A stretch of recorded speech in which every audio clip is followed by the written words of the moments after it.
Hey, welcome back. It's JWalter here. In today's video, I'm going to be sharing the latest housing market update with you so you guys can be more informed about whether or not you should buy or sell a house, or if you're just interested in what's going on with our US housing market, this is the topic of today's video.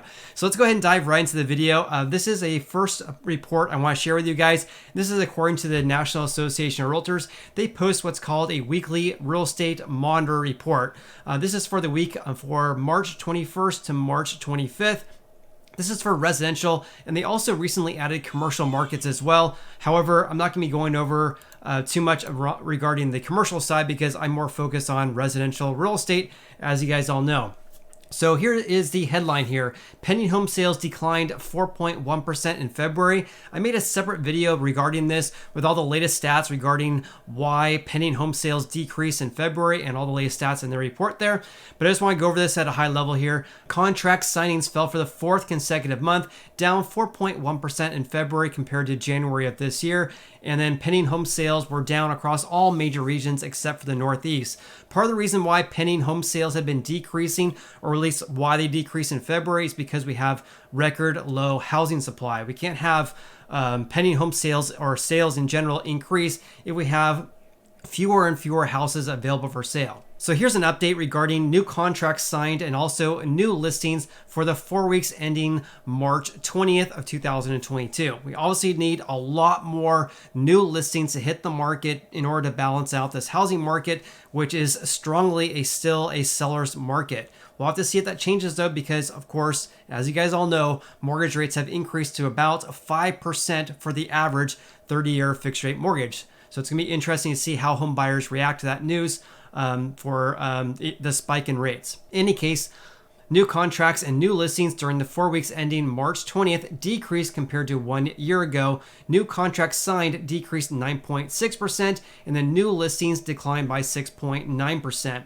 It felt like last year during this time, the housing market was on steroids, so I'm not too surprised that contracts signed compared to 1 year ago, but the big problem here, new listings decreased by 6.9%.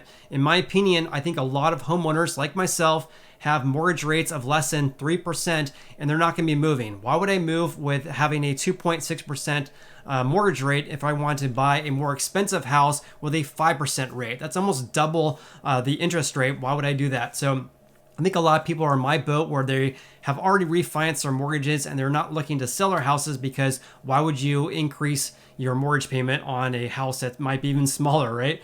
So in any case, that's just my personal take. We'll have to see what happens though. So here's an update regarding home prices in the US. Here's the latest data we have for you guys. So prelim data indicates that home sale prices continue to rise at a strong pace as demand, although weaker, is still outpacing supply. The median price on existing house, meaning not a brand new house, in the 4 weeks ending March 20th rose 15.4%, and it was 14.7% in the prior 4-week period.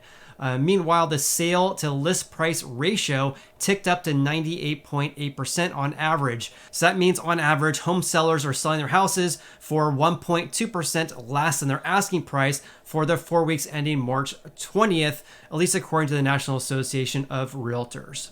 And you can see this increase in this ratio here, because ever since January, that ratio has increased, but we're not as high as levels we had last summer when that ratio was over 100%.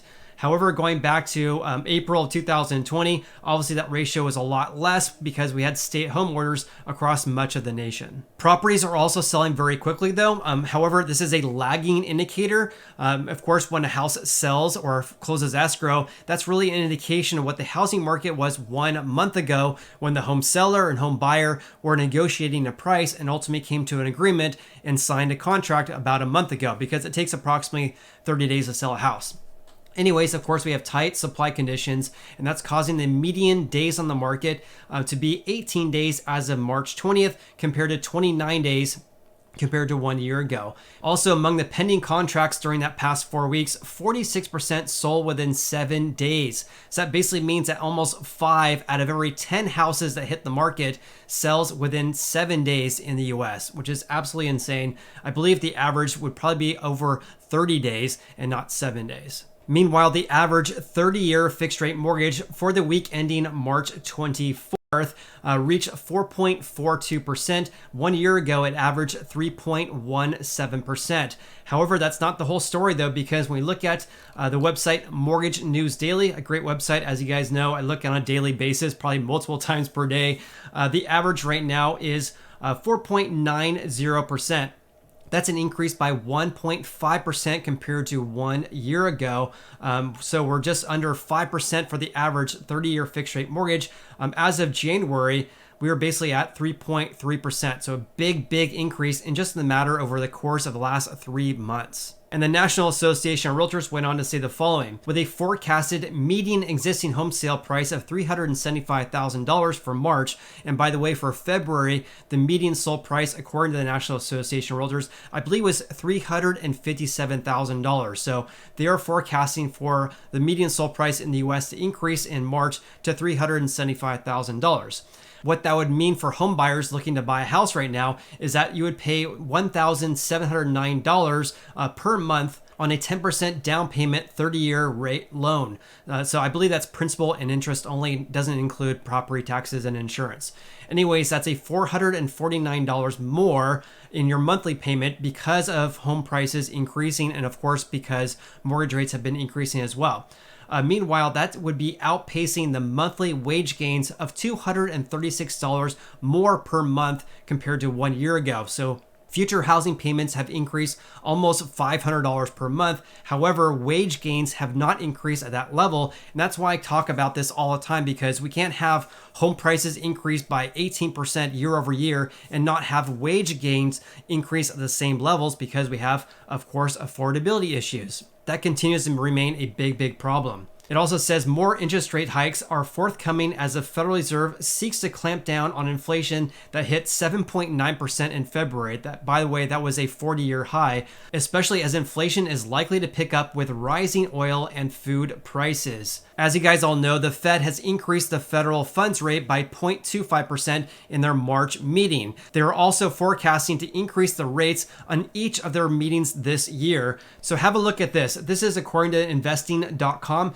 If you actually Google Fed rate monitor on investing.com, you'll see this website here. On this website, they actually list their forecast for interest rate hikes for 2022. So their next meeting is actually in 5 weeks and 1 day at the time of this video, and that would be May 4th, 2022.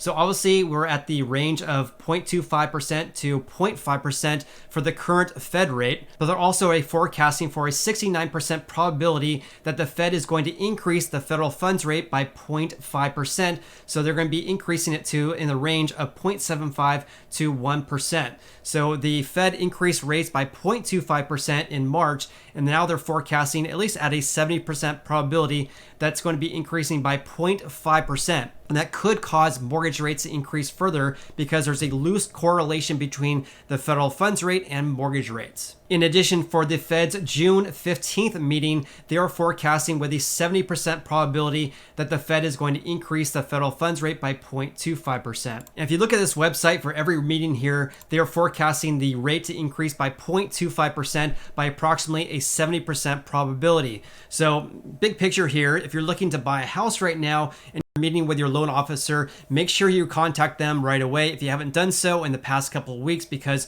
mortgage rates have been increasing. Of course, if the Fed increases the federal funds rate multiple times this year, that could cause mortgage rates to increase further, which, if I mentioned in the past, if you're putting down a deposit on a dirt lot to buy a brand new house, in my personal opinion, that's a big risk, because you can't typically lock in your mortgage rate until the house is much closer to being completed. I discussed that in a lot of my previous videos, but in my personal opinion, because rates have been increasing, buying a brand new house where it's not going to be built for 6 to 12 months is a big risk. Another big risk, because I've been seeing some comments on my channel, is buying a house using an ARM, an adjustable rate mortgage.